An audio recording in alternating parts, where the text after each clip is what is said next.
Comme le relate Raf Tommy dans le manuel des épouses égoïstes, malhonnêtes et manipulatrices, il est explicitement stipulé en gras, dès la première page, que le mari doit être la dernière personne à apprendre la décision de sa femme de le quitter. Dans mon cas particulier, j'avoue que c'était d'une justesse effrayante. J'étais fou amoureux d'elle, et j'ai été pris de court, complètement sonné. Mon ex-femme avait pris tellement de précautions, avait tellement avancé dans sa préparation, que je n'ai jamais eu la possibilité de m'aligner émotionnellement sur elle. Quand nous avons enfin une autre conversation, j'étais complètement désorienté. Mais tout ça, c'est de l'histoire ancienne à présent, et à vrai dire, ce récit ne porte pas sur cela. Cette histoire, c'est celle de ce que vous pouvez accomplir quand, par un pur concours de circonstances, vous êtes le premier à découvrir que la femme d'un pauvre type s'apprête à lui briser la vie. Je m'appelle Raf Tommy. Oui, c'est bien mon vrai nom, pas un pseudonyme. Je suis spécialisé dans la conception, l'installation et la supervision de systèmes de sécurité pour les résidences privées et les petites entreprises. Je dirige ma propre entreprise avec 2 employés permanents, quelques étudiants en ingénierie de l'université locale, triés sur le volet, qui nous assistent à la demande, et un centre d'appel commercial sous-traité. Le centre d'appel supervise les alarmes des sites de nos clients et alerte le propriétaire, une société de sécurité privée, la police et, parfois, moi-même, en fonction de la situation et des directives du client pour différents scénarios. Comme je m'adresse au haut de gamme du marché, presque toutes nos opérations actuelles impliquent une technologie de pointe, avec une surveillance à distance et un stockage sécurisé des données, à la fois localement et dans le cloud. Si c'était un de ces contes à l'eau de rose, je serais en train de vous inventer des balivernes sur mon physique de rêve, mes yeux bleus acier et un passé trouble dans les forces militaires d'élite. Ce qui impliquerait que, si j'en avais envie, je pourrais vous neutraliser les yeux bandés à 100 mètres de distance en utilisant uniquement un coup de pied de kangourou. Oui, je suis australien, alors vous allez devoir accepter mon utilisation aléatoire du système métrique et un argot un peu cru. On fait avec. Je suis comme je suis. De toute façon, mon apparence n'a absolument rien à voir avec ce récit, alors je resterai le narrateur invisible. Bon allez, j'effectuais l'une de mes évaluations de fonctionnalité du système, tous les 6 mois, à la somptueuse demeure de Sam et Sacha Fitzgerald. Pour éviter tout moment embarrassant, j'avertis toujours les propriétaires une semaine à l'avance par SMS et par email, leur signalant que, tel jour, je vais procéder à une évaluation à distance de leur caméra de surveillance domestique pour une maintenance de routine.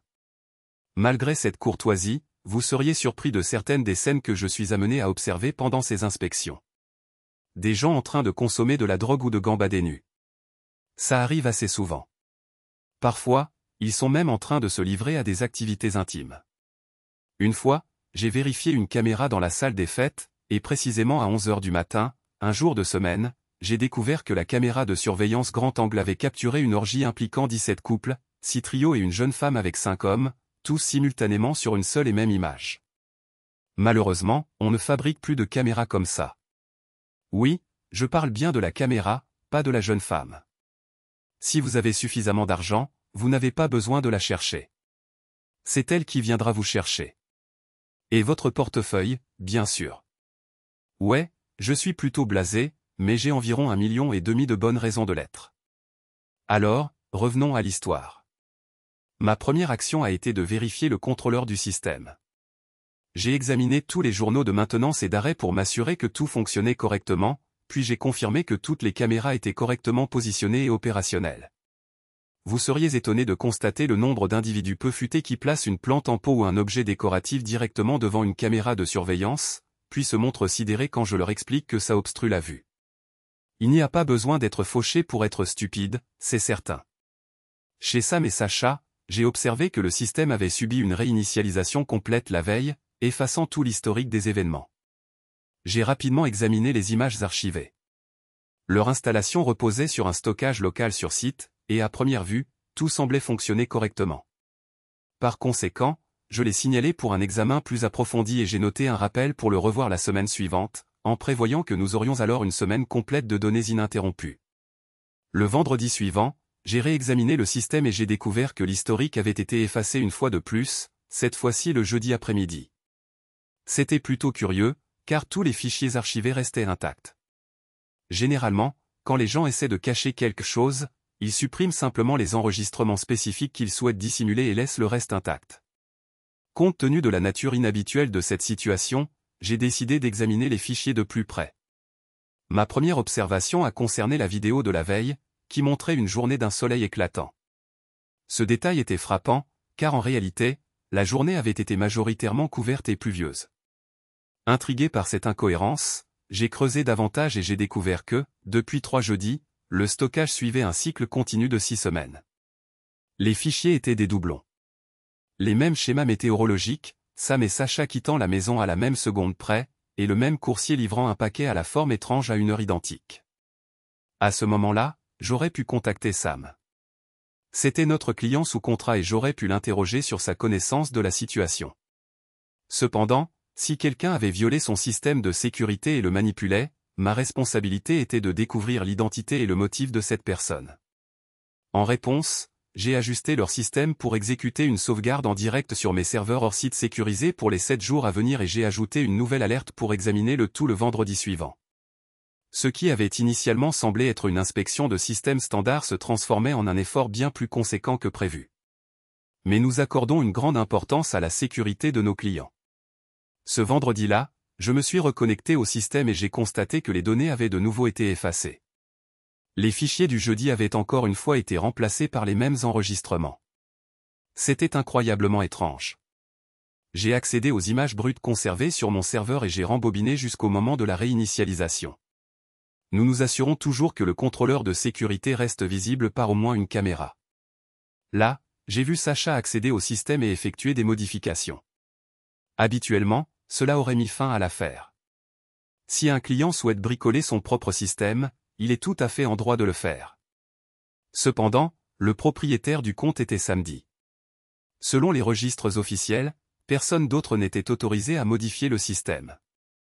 J'ai donc rembobiné davantage, jusqu'au petit matin du jeudi, et j'ai revu les événements réels de cette journée. Sam et Sacha ont tous deux quitté la maison à leur heure habituelle, mais Sacha est revenu aux alentours de midi. Moins de 30 minutes plus tard, un homme est arrivé devant la porte. C'était le même individu que Sacha a ensuite identifié comme étant Terry. Presque instantanément après son entrée, les deux ont commencé à se déshabiller avec passion. Pendant 1 heure et demie, ils se sont livrés à une activité intime vigoureuse dans plusieurs pièces et positions. Même lorsqu'ils n'étaient pas dans le champ de la caméra, leur son était clairement audible. Sacha était sans aucun doute expressive. Bon, je ne revendique pas de compétences de détective extraordinaires, mais il n'était pas difficile de déduire que c'était la raison pour laquelle Sacha effaçait les images de surveillance. Bien que je ne connaisse pas l'état de la relation entre Sam et Sacha, il est peu probable que beaucoup d'hommes approuvent de telles actions impliquant une tierce personne sans protection. Naturellement, si Sam y était favorable, les fichiers n'auraient pas besoin d'être supprimés. Honnêtement, j'aurais pu amasser suffisamment d'images pour créer un film X amateur décent, mais une telle idée était hors de question. Je dois hériter de 360 000 $, et tout doit être parfaitement synchronisé pour que je puisse les obtenir. Je dois rester heureuse en ménage jusqu'à mon 25e anniversaire, qui est le 18 du mois prochain. Ce n'est qu'à ce moment-là que je serai éligible. Une fois que les avocats auront donné leur accord, je transférerai l'argent sur un compte qu'il ne connaît pas, et dès que les fonds seront disponibles, je demanderai le divorce. Il ne s'en apercevra jamais, de sorte que l'héritage ne sera pas pris en compte dans le partage des biens. Et s'il nous découvre, demanda Terry. Je le saurai à l'instant où il commencera à se douter de quelque chose, répondit-elle. J'ai installé une application d'écoute sur son téléphone pour pouvoir entendre tout ce qu'il dit et rester toujours informé de ses allées et venues. S'il devient méfiant, nous interromprons simplement nos rencontres jusqu'à après mon anniversaire. Terry semblait visiblement inquiet. Il n'a aucune idée de l'héritage, ajouta-t-elle. Par conséquent, je peux toujours le retarder si nécessaire. Si des complications surviennent, nous élaborerons une autre stratégie. Mais ce plan devrait fonctionner. Il est complètement aveugle. Terry pencha la tête, et Sacha soupira. Il n'en. Malgré son professionnalisme, elle a offert une prestation remarquable, rebondissant avec suffisamment de conviction sur Sam pour que son corps suive ses mouvements, créant elle. Mes images montraient l'instant même capturé sous différents angles, et il est apparu immédiatement que Sam avait été inconscient pendant toute la durée de l'événement, et qu'il était en sous-vêtements, rendant toute pénétration physiquement impossible. La vidéo se terminait avec Ruby qui déclarait « Ça suffit. Je suis certaine que Sacha obtiendra ce qu'elle désire avec ça. » À la fin de l'enregistrement, Sacha était blanche comme un linge.